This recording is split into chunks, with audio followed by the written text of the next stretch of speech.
Shalom. First and foremost, I want to give all praises, honor, and glory to Yahweh, Bahasham, Yahushai, Bahasham, Rakah, Kudash.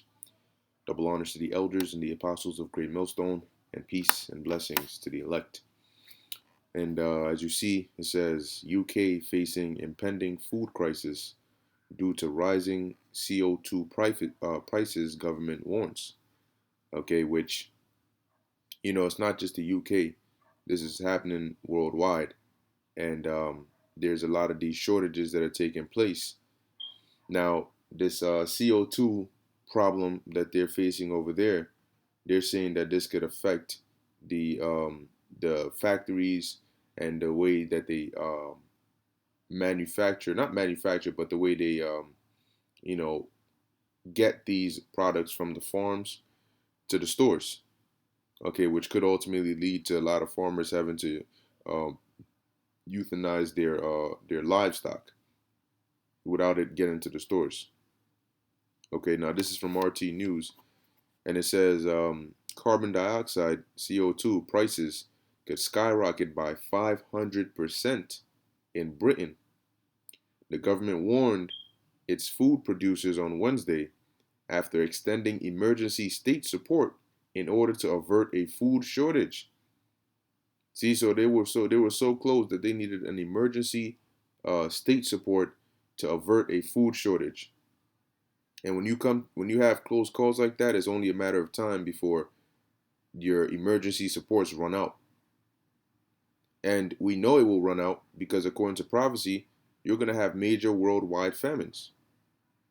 And what we're seeing now is the world shifting closer and closer to that. And we know that the famines are going to be one of the first few things that are going to be happening, just like the earthquakes, okay, and the uproars of the people. Now it says the warning comes as surging gas prices in Europe have sent shockwaves through industries relying on natural gas, forcing some fertilizer plants to shut down in recent weeks. Fertilizer production is a major source of industrial CO2. As plants convert natural gas into fertilizer, they produce CO2 as a byproduct for industrial use. Carbon dioxide is used in several ways in food production, including to stun animals as an alternative refrigerant to cool meat and other foods during processing, and to replace oxygen in modified atmosphere packaging. Slaughterhouses in the UK depend heavily on CO2.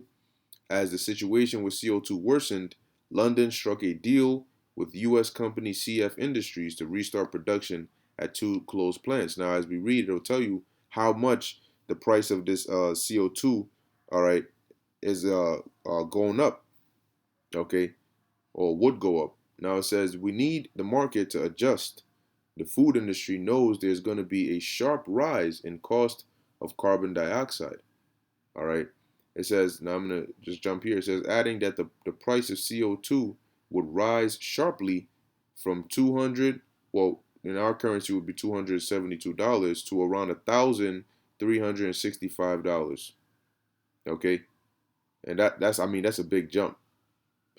That is a big jump. Um, let's see. Okay, it says while the government and Prime Minister Boris Johnson have repeatedly denied concerns that there could be a shortage of traditional Christmas fare such as turkey, some say the temporary deal to support carbon dioxide would not solve the food industry's problems. And you have to keep in mind that these leaders, their job when chaos comes is to damage control, to avoid panic, okay, unless it's absolutely necessary. So when things are bad and you can ahead of time things are bad, they won't tell you how bad it is. Okay, just like they're not telling people how bad the inflation is. They're talking about it's transitory. It's not transitory. It's going to turn into hyperinflation because this economy is doing bad already, and these other nations are basically saying they don't want to deal with the dollar anymore. So you have the value of the dollar is plummeting so fast, and yet you have a constant pump of more money into the circulation. The U.S. debt, they just keep pushing the debt ceiling higher and higher. Every time they come around to avoid a government shutdown, they just push the debt ceiling even higher. So this place is like a big giant bubble that it is expanded and expanded and expanded to where it's so thin that it's gonna burst at any moment. And when it bursts, because of how giant the bubble is, it's gonna have a very, very loud pop. And you have a lot of things that are supposed to be coming into the country, but are being held at these ports for no apparent reason. Okay, so these shortages, it's like cutting off the supply and blocking any new ones from coming in. So once you run out of the ones you're dealing with here, what do you think is going to happen? It says a 3-week deal won't save Christmas, Richard Walker, managing director of Supermarket Iceland, told Reuters, and certainly won't resolve the issue in the long term. We need a permanent solution to keep the wheels turning for for fresh food supplies.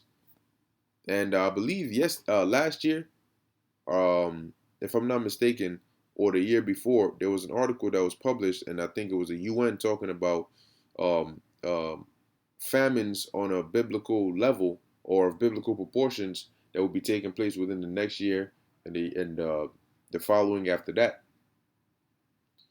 It says here, we know that if we did not act, then by this weekend, or certainly by the early part of next week, some of the poultry processing plants would need to close. And then we would have animal welfare issues because you'd have lots of chickens on farms that couldn't be slaughtered on time and would have to be probably euthanized on farms. We'd have a similar situation with pigs. Okay, and that means you're literally the food that people need because it has to go to the factories and they process it. You're just killing them because you can't. The process is messed up. The CO2 that they need, these factories and stuff need, they don't have it, so they can't continue business as usual. And the farmers are saying, look, we got the products, but if you're not letting us bring them in, it's too much. Now it says me and last year there was videos coming out with farmers saying, look, they're telling them here to do that. They're telling them to euthanize their cows, their chicken, all of that, or else they're gonna come there and they said by the time we come back, like half of your livestock has to be gone. And the farmer was warning. Now it says, meanwhile, according to the Nippon Gas Corporation, other countries in Europe will also suffer shortages of CO2 as their supplies have tumbled 50% across the region. And what is that going to do? That's going to create that same domino effect in these other European countries. And how do we know that this is going to get worse? Well, according to the book of 2nd Ezra 16 and 22, Ezra saw this, all right, and this is what he said in his vision, that for many of them that dwell on the earth shall perish of famine. Now, right now, in these European countries, in these Western countries, in some other countries, this is going on already. But many of them that dwell upon the earth, meaning a large sum of people, whether you're in America or you're in Europe or wherever you are, will perish, meaning you will die of famine, lack of food, not being able to get to food. Okay, so that tells us that these food shortages and these, the shortages in general are going to get worse, and they're going to get so bad to the point where a lot of people are going to start dying because they're not going to get access to food. So when we look at these articles, we take it seriously because we know it's going to get worse and worse and worse because the prophecy has to be fulfilled. And according to the prophecy, people are going to die. Many, as it actually says here. Okay. It says, and the other that escape the hunger shall the sword destroy, and the dead shall be cast out as dung, and there shall be no man to comfort them, for the earth shall be wasted, and the cities shall be cast down. So the cities you see now, they won't always look like this, because in the very near future, it'll look like a war zone, like a post war zone.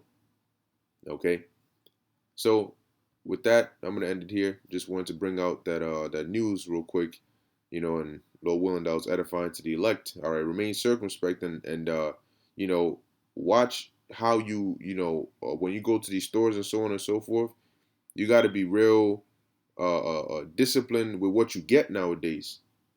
Okay, because things prices are going up, and people are starting to find out that they don't have the luxury of being able to buy everything in the amounts that they used to before. So with that, I want to give all praises, honor, and glory to Yahweh, Bahasham, Yahweh Shai, Bahasham, Ruach HaKodesh. Until next time, Shalom.